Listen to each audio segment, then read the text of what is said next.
예, 오늘의 시황 브리핑 시작하겠습니다. 일단 뭐 트럼프가 중국과 대화할 가능성을 열어두는 그런 글을 SNS에 올렸죠. 그리고 일부 기업들의 예상치 상회한 실적 이런 것들이 이제 초반 하락 이후에 낙폭을 줄이는 그런 모습을 보였는데, 다만 뭐 낙폭이 완전히 지워지긴 어려웠던 게 미중 무역 갈등이 이걸로 딱 끝났다 이렇게 보기는 어렵잖아요. 그러니까 뭔가 또 뉴스가 나올 것 같은 부담이 있고, 또 셧다운이 아직까지 해결이 되어 있지 않고 수급에서는 그 가상화폐에서 선물이 청산되면서 막대한 손실을 입은 투자자들이 있거든요. 이 손실을 메꾸기 위해서 주식을 팔아서 그쪽을 채우는 그런 과정이 나올지도 모른다. 이런 부담이 있다 보니까 뭐 지수가 채워지지 못하고 또 하락 종목 수가 장중 내내 많은 그런 상황이 이어졌던 것 같습니다. 수급에선 외국인들이 많이 팔았습니다. 오늘 대량으로 팔았는데 전기전자 업종, 기계, 운송 장비 쪽에 매도가 좀 집중됐고, 화학, 전기가스, 일반 서비스는 좀 매수하는데 뭐 특정 업종 한 3개 정도의 매도가 집중되고 나머지는 그렇게 순매도가 많지는 않았어요. 그래서 특정 업종에 대한 어떤 집중도가 큰 편이었고, 뭐 2차 전지, 철강, 원전 이런 종목군들이 올라갔고, 삼성전자, SK하이닉스는 빠졌거든요. 그러니까 이번 것을 계기로 그동안에 많이 올랐던 AI 이슈로 올랐던 종목군들을 좀 줄여서 현금으로 가지고 있거나, 아니면 그동안에 좀 지지부진했던 종목군들, 또 뉴스 나오는 종목군들로 좀 분산해 두는 그런 움직임이 나온 게 오늘 장의 특징이었습니다. 오늘 아시아 증시 다 빠졌어요. 일본은 이제 휴장이었기 때문에 이제 빼고 나머지 열린 나라들은 뭐 다 하락하는 그런 모습이었고, 그나마 이제 우리 증시가 뭐 낙폭이 상대적으로 좀 덜한 그런 측면, 이제 그런 측면이 좀 있었죠. 근데 코스피 지수 자체는 오늘 뭐 종가가 고가였고 5일선에서 지지가 되면서 튕겨 올리는 그런 모습이 나왔거든요. 근데 제가 이제 아침에 보여드렸던 게 8월 이후에 코스피가 장중에 2% 넘게 하락을 하면 그 다음날 플러스로 돌렸다. 그러니까 뭐 이번 같은 경우가 또 이제 예외적으로 큰 재료로 받아들일지 여부는 이제 다음날 화요일을 보면 될 것 같은데, 어쨌든 투자자들 입장에선 8월 이후에 뭐 2% 이상 하락한 거는 대체로 매수 기회였다.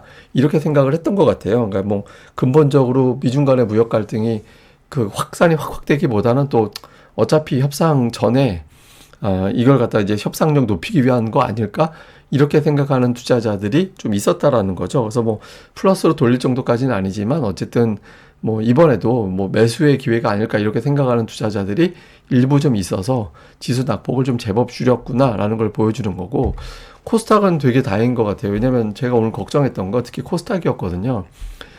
빠지고 만약에 820 언저리까지 위협하는 수준까지 내려가게 되면 신용이 터지는, 기존에 올라갔던 상황에서 신용 투자자들이 제법 있었을 거고, 그 신용 관련된 물량들이 터져 나오면서 매도가 매도를 부르는 그런 안 좋은 사이클로 갈 수 있었거든요. 근데 이제 그 위치보다 훨씬 위에서 이제 방어가 되면서 신용 우려를 일단은 좀 접게 되는 그런 상황이 만들어진 게 상당히 다행스러웠다, 이렇게 볼 수 있겠습니다.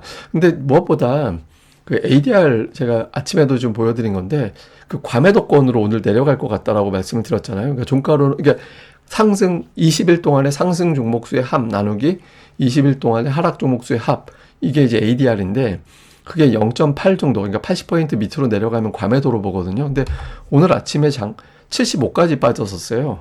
그러니까 80 밑을 과매도라고 보고, 물론 이제 과매도에서 무조건 시장이 올라가는 건 아닌데 대체적으로 과매도권으로 내려가면 그 즈음부터 이제 분할 매수를 한다. 그래서 이제 75, 70 정도까지 빠질 수는 있지만 그 정도 되면 이제 튕겨 올라가더라. 뭐 이런 식으로 보는 데이터거든요. 그래서 이걸 깨고 내려간다라면 이거는 뭔가 금융위기급의 또 그 상황이 좀 만만치 않은, 생각했던 것보다 훨씬 더 큰 악재가 이제 대기하고 있구나, 보통 그렇게 해석을 합니다. 그래서 이게 뭐 무조건적으로 ADR이 과매도라고 해서 매수하자 이게 아니라 이 악재의 강도를 또 가늠하는 그런 지표로 볼 수 있거든요. 근데 아침에 75까지 빠졌다가 80까지 올라왔습니다. 여전히 이제 과매도긴 한데 뭐 어쨌든 과매도에서 매수가 가동이 되면서 좀 물량을 받아냈다라는 점에서 본다라면 이번 악재가 뭐 대단한 어떤 금융 위기급으로 가지는 않을 거라고 믿는 이제 그런 투자자들이 조금 더 많았던 걸로 일단은 해석이 됩니다. 그리고 이렇게 올라갈 수 있었던 건 트럼프가 이번에도 또 타코구나.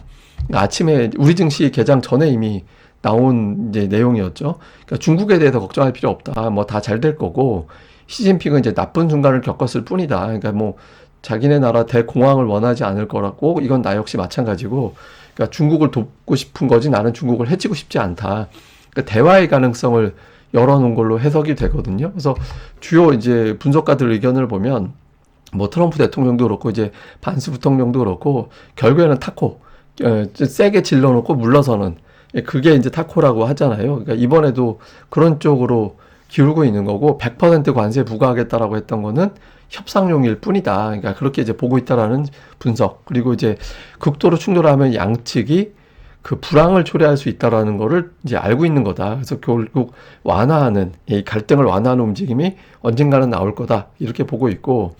근데 이제 다만 이제 히토류를 중국에서 자꾸 저렇게 통제하는 움직임이 나왔기 때문에 이 히토류는 첨단 산업에 많이 적용이 되잖아요. 그래서 전 세계적으로 이 히토류를 어떻게 관리해야 되는지 여기에 대한 숙제는 남긴 것 같다. 그러니까 이런 식의 어떤 분석이 있었습니다. 근데 어쨌든 트럼프가 어제 같은 경우 되게 화나가지고 내용을 되게 길게 썼잖아요.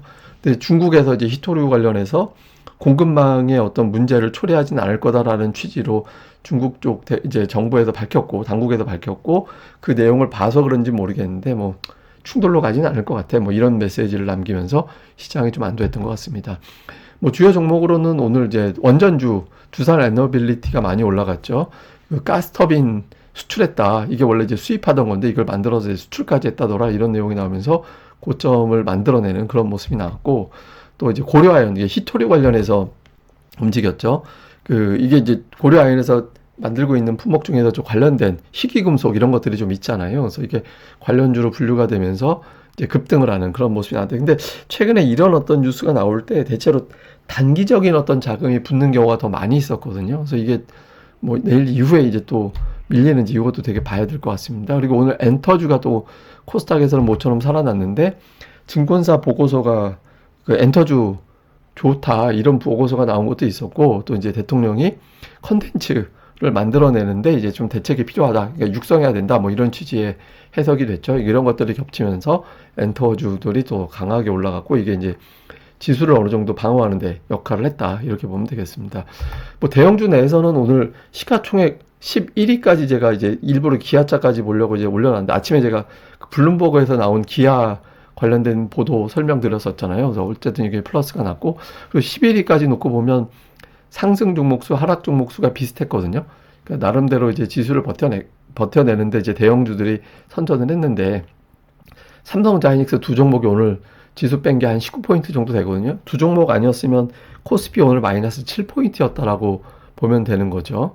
코스닥 쪽에서는 상승한 대형주들이 조금 더 많았습니다. 그러니까 뭐 알테오젠이 많이 빠져서 그렇지 2차 전지가 오늘 그 LG에너지 솔루션 실적 때문에 이제 올라서는 이제 그런 움직임이 좀 있었고 그다음에 일부 제약주들 그다음에 이제 반도체는 종목별로 좀 엇갈리긴 했는데 그래도 걱정했던 거에 비하면 소부장 쪽은 선전했거든요. 그래서 반도체 종목군들도 좀 상승하는 종목이 많이 나와서 우려했던 것보다는 뭐 지수도 그렇고 종목들도 좀 선방하는 그런 움직임이 있었습니다. 수급에서는 외국인들 오늘 되게 많이 팔았는데 그 외국인 투자자들이 오늘 보면 그 대형주 쪽 매도가 되게 강했어요. 특히 이제 보면 전기전자하고 기계장비, 운송장비 이 세 종목군들 매도한 규모가 1조 원이 넘었거든요. 1조 1000억 정도. 그러니까 세 업종에 집중되어 있었고 그 외에는 매수 매도가 되게 평범했어요. 그러니까 오늘 외국인들이 뭐 그렇다고 뭐 악재 때문이다라기보다는 그동안에 좀 많이 올라 있었던 종목군들 중심으로 포트폴리오를 좀 재편해 두는 이제 그런 식으로 대응을 했구나. 이렇게 이제 볼 수 있는 거고 구체적인 어떤 수급을 보면 선물 옵션 쪽이 조금 여전히 외국인들이 뭐 지난주 금요일에 이어서 하락 배팅을 풀진 않았거든요. 그래서 외국인들이 뭐 오늘로 완벽하게 저점을 쳤다 이렇게 이제 믿는 것 같지는 않고 하루 정도는 더 지켜봐야 된다 뭐 이런 식으로 또 해석을 또 했던 것 같습니다. 뭐 종목으로는 하이닉스, 삼성전자 두 종목 매도 그리고 한미반도체까지 합쳐서 놓고 보면 거의 8천억 원이 그 전체 매도의 80%가 반도체에 집중이 되어 있는 편이었고요. 그러니까 매수는 뭐 종목들별로 매수 규모가 그렇게 크진 않았는데 뭐 대한전선, LG전자 뭐 이런 종목군들인데 순매수 규모 1000억 원 이상 되는 종목이 별로 없었잖아요. 그래서 오늘은 뭐 좀 매도 쪽에 주로 집중하는 그런 모습이었고 그다음에 기관 투자자들은 반면에 금융 투자가 되게 많이 판 날은 보통 시가총액 상위 종목이 매도 쪽에 들어가 있어야 되거든요. 근데 금융 투자 매도 물량을 받아낸 종목군들이 많이 나왔어요. 근데 특히 뭐 하이닉스라든가 삼성전자가 순매도는 아니었거든요. 그래서 뭐 실적 발표 앞두고 이런 종목군들을 좀 받아내는, 예, 그리고 이제 뭐 그래도 반도체는 주도주니까 이렇게 하면 생각을 했는지 몰라도 금융투자 쪽에서의 어떤 대량 매도를 다른 쪽에서 이제 받아내는, 예, 그런 움직임을 보인 게 특징이었습니다. 코스닥 쪽에서는 외국인들이 에코프로 2차전지 받았고 엔터주 매수했고 일부 제약바이오주들 사는, 예, 그런 모습을 좀 보였고요. 그 다음에 뭐 엔터주를 또 역시 사는 그런 모습을 보였고, 뭐 반도체는 종목별로 좀 엇갈리게 매매를 했고요. 그다음에 기관 투자자들은 여전히 그 반도체 쪽은 골라서 계속 담는, 예, 그런 움직임이 있었고, 그 외에 이제 엔터주들, 그동안 이제 엔터주가 그렇게 썩 수급이 좋은 편은 아니었는데 오늘 장에서 이제 엔터주 좀 샀습니다. 근데 어쨌든 그 반도체 쪽을 하락을 이용해서 물량을 좀 받아내는, 예, 그러고 나서 아예 그냥 플러스로 돌려버리는, 예, 그런 움직임을 보인 게 오늘 장의 어떤 수급 특징이었던 것 같습니다. 자, 뭐 요약을 해보면 일단 트럼프 SNS 하나로 그러니까 미증시가 어떻게 회복하는지가 되게 중요한데, 그러니까 반등폭이 되게 중요해요. 그러니까 보통 이제 반등이 나올 때 되게 많이 빠지고 나서 반등폭이 절반을 넘기는지가 되게 중요하거든요. 그래서 이제 절반 이상으로 끌어올리면 이제 되게 센 매수가 들어왔다 이렇게 보고, 그 이하로 돼버리면 아, 이거 반등을 이용해서 털어내는 쪽도 제법 있구나, 이렇게 해석이 될 수 있거든요. 그러니까 반등폭이 어느 정도 되는지. 그리고 이제 또 하나는 저는 이제 오늘 좀 걱정했던 게, 이제 지난 주말에 많이 봤던 뉴스가 가상화폐에서 뭐 선물이 청산되고 뭐 이런 것들 많이 있었잖아요. 그러니까 그냥 갑자기 계좌가 사라져 버리는, 예, 그런 투자자들이 좀 있었다라는 거거든요. 그래서 그 관련된 게 이제 계속해서 좀 연속적으로 나오면 안 되니까 오늘 저녁에 뭐 오늘 그 시장 돌아갈 때 이제 가상화폐 가격도 올라가긴 했는데, 그러니까 미국 시장 돌아갈 때도 가상화폐가 또 플러스를 내는지, 그리고 AI주들이 지난주에 좀 고전했는데 이제 오늘 장에서 좀 플러스를 보여주는지, 이게 이제 단발적인 악재냐, 이거 가지고 한동안 또 흔들 거냐, 이게 이제 가늠이 되니까 좀 볼 필요 있고요. 다음에 우리는 뭐 삼성전자 잠정 실적이 나오죠. 오늘 외국인들 되게 많이 팔았는데 삼성전자 잠정 실적 발표 이후에 외국인들의 동향 봐야 될 거고, 무엇보다 이제 과매도권으로 내려갈 때 보통 과매도권 이하에서는 그동안에 눌렸던 종목군들 중에 일부가 풀리는 그런 움직임이 나오게 되거든요. 그래서 내일장에서 상승 종목 수가 좀 늘어나는, 예, 그런 움직임이 나오게 되는지, 그러니까 이런 부분들을 잘 살펴봐야 될 것 같습니다. 근데 제가 오늘 본 뉴스 중에 그 중국의 9월 수출입 동향 관련된 뉴스를 좀 하나 봤거든요. 근데 이게 이제 어떤 내용이었냐면, 그러니까 중국의 9월 수출이 전년 대비 늘었다라는 거예요. 그러니까 수출도 늘고 수입도 늘고 예상치를 크게 상회했거든요. 근데 이게 보면, 그러니까 미국이 연간 한 4천억 달러 정도 중국 제품 수입했었는데 이거를 대체할 수 있는 나라는 별로 없잖아요. 근데 이걸 갖다가 아시아, 그러니까 아프리카, 뭐 라틴 아메리카 이런 쪽으로 수출을 늘려서 무역 분쟁 상황을 상쇄했다라는 거예요. 근데 물론 이제 이게 그러니까 중국이 완전히 이제 내수 침체 상태를 벗어났다 이렇게까지는 아니긴 한데, 이게 이제 어떤 걸 볼 수 있냐면, 그러니까 미국 기업들 입장에서는 아, 중국이 우리 거 사주다가 다른 나라 걸 사주네, 뭐 이렇게 될 수도 있는 거고, 그러니까 중국에 그렇게 아직까지는 위협적인 상황이 아닌 거잖아. 이렇게 될 수도 있는 거거든요. 그러니까 이게 미국 기업들 입장에서는 좀, 아, 이거 우리 거 좀 더 사주면 좋은데 다른 나라 쪽으로 중국이 수입을 해버리는구나, 그러니까 이렇게 될 수도 있어서, 이게 한편으로 보면 더 센 압박이 가해질 수도 있는 거고, 다른 한편으로 보면 이게 미국 기업들만 바보 되는 거 아니야, 이렇게 될 수도 있거든요. 그래서 이게 좀 묘하게 상황이 전개될 수도 있습니다. 근데 일단 미국 기업들 시각에도 보면 좀 약이 오르는 그런 상황이 만들어질 수 있게 되고, 이런 데이터 같은 경우는 그 무역 갈등을 더 극단적으로 치고 가게 만들기에는 좀 부담이 되는 상황이 생길 수 있거든요. 우리나라만 해도 뭐, 그러니까 미국에 대한 수출입은 줄어도 다른 나라 쪽으로 만들어내가지고 아직까지는 이제 흔히 얘기하는 퉁치는 그런 결과를 만들어내고 있잖아요. 그래서 이게 이제 미국 당국에 조금 압박이 될 수도 있어서 무역 갈등을 극단적으로 계속 길게 가기에는 뭔가 좀 부담이 될 수도 있겠구나라고도 보여지더라고요. 그래서 어쨌든 뭐 이런 뉴스도 있었다, 뭐 요것도 이제 보시면 될 것 같습니다. 근데 아마 보통 이런 큰 뉴스 나오면 단방에 해결되지는 않아요. 한동안은 좀 어수선하게 될 거고, 어수선함 속에서 약간 어떤 과매도권으로 내려가면서 일부 종목들이 풀리는지 여부, 이런 것들, 다음에 삼성전자 잠정 실적 이후에 수급이 어떻게 달라지는지, 그러니까 이 부분을 또 집중적으로 보도록 하겠습니다. 예, 그럼 또 하루 또 잘 보내시고요. 저는 다음에 뵙겠습니다. 이 방송 구독하기, 좋아요, 예, 꼭 부탁드립니다. 감사합니다.